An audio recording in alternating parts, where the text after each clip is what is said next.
Hi mga ka-diet! Samahan niyo ulit ako. Magbabalik na naman tayo sa Reshape. Of course, walang susuko. Eto na naman.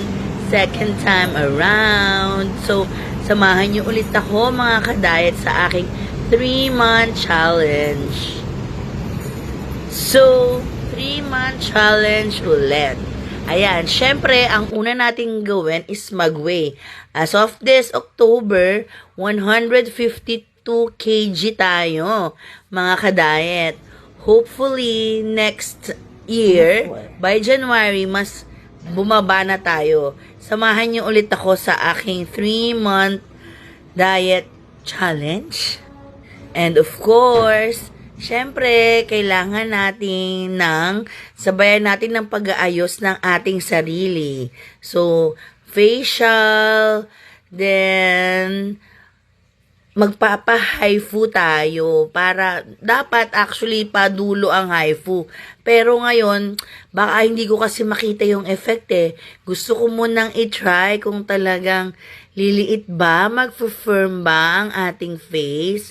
But of course, hindi lang masyadong halata. Pero meron. Huwag tayong susuko, mga ka-diet. Walang sukuan to. Kahit pa ulit-ulit, try and try lang tulad niyan. O, 'di ba? HIFU naman tayo ngayon. And then, after niyan, talagang hindi na natin papansinin ang ating pagkain. Sana naman. Kasi, syempre, tinutulungan din tayo ng ating pagtuturok. Kahit na masakit, gora lang. Actually, hindi naman masyado. Kasi syempre, ang taba nga natin. Kaya ayan, samahan nyo na ako mga ka-diet sa ating 3-month challenge. Hopefully, mabawasan na tayo para maging healthy na tayo. Kaya, kita-kits! Reshape na tayo. O, diba, dapat kasama siya.